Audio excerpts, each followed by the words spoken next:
जय हिंद, जय श्री कृष्णा। आज हम सूर्यपुत्र कर्ण के ऊपर एक कविता लिखे हैं और उस कविता से आप उनके पूरे जीवन के बारे में बताएंगे। और ये कविता हम सूर्य नारायण और सूर्यपुत्र कर्ण के चरणों में अर्पित करते हैं। आइए शुरू करें। जिसका जन्म ही स्वयं सूर्य नारायण की उपासना से हुई हो और जिसका नाम ही सूर्य नारायण के नाम पे कर्ण रखा हो, उसकी मृत्यु कैसे हो सकती थी। वो अंश थे सूर्य नारायण के और वंश थे क्षत्रियों के। ना उन्हें कोई मार सकता था जब तक कवच कुंडल उनके साथ था। उनके शक्तियों से वाकिफ स्वयं वासुदेव श्री कृष्ण थे। उनके शक्तियों से वाकिफ स्वयं यादव श्रेष्ठ वासुदेव श्री कृष्ण थे।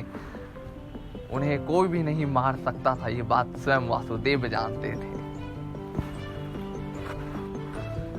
बचपन से ही हुए अपमानित क्योंकि वो एक सुत पुत्र थे, पर उन्हें हमेशा हुआ गर्व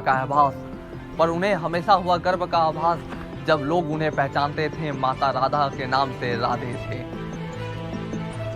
गुरु द्रोण ने भी उन्हें ठुकराया देने से शिक्षा क्योंकि वो एक सुत पुत्र थे, मगर जिसे ठुकराया इंसानों ने उसे अपनाया था स्वयं भगवान परशुराम ने और दिया ज्ञान सभी शस्त्रों का और शास्त्रों का। उन्हें ज्ञात था सभी शास्त्रों का और शस्त्रों का, ब्रह्मास्त्र से लेकर दिव्यास्त्र तक का।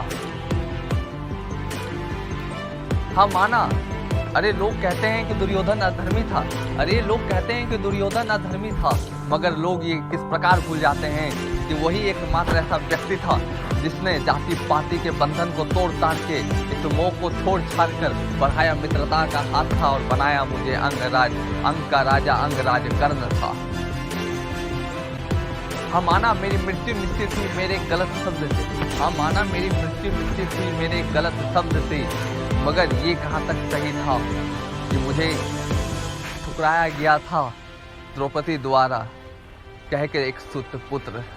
क्या ये सही था किसी के जाति के नाम पर उसका उल्लेख करना?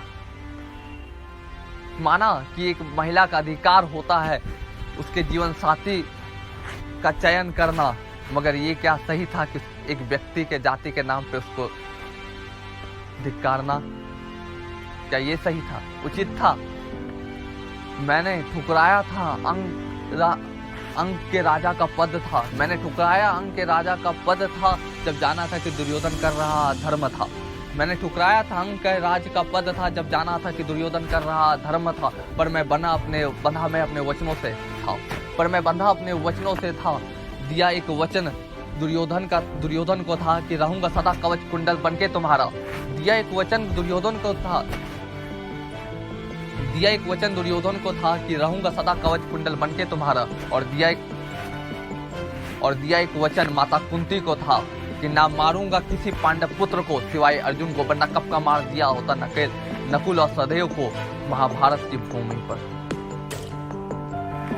मैं वही दानवीर कर्ण था जिससे दान मांगने स्वयं आए थे इंद्रदेव ब्राह्मण का रूप लेकर और मांग के ले गए थे हमारा कवच कुंडल हमसे। हम वही दानवीर कर्ण हैं जिससे आए थे इंद्रदेव उसका कवच कुंडल मांगने ब्राह्मण के रूप में, और हमने खुशी खुशी दिया था दान क्योंकि हमारी स्वभाव ठीक है। मैं वही दानवीर कर्ण था जिससे मांगने कवच कुंडल, जिससे मांगने दान स्वयं इंद्रदेव ने लिया था ब्राह्मण का रूप और आए थे मांगने हमसे कवच कुंडल, और हमने खुशी खुशी दिया, उनको दान था।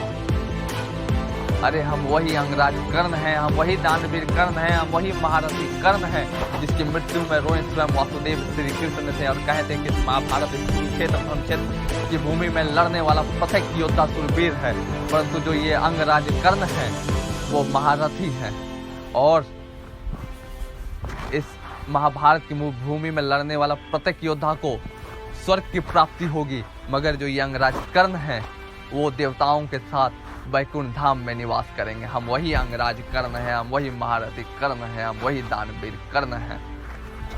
जय हिंद, वंदे मातरम, इनकलाब जिंदाबाद, भारत माता की जय। एक मिनट।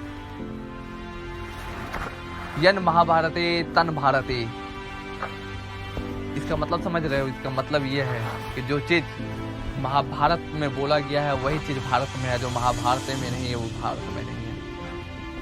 और महाभारत की एक लाइन कि जिस राष्ट्र में महिलाओं का और सैनिकों का सम्मान नहीं होता वो राष्ट्र पतन की ओर जाती है।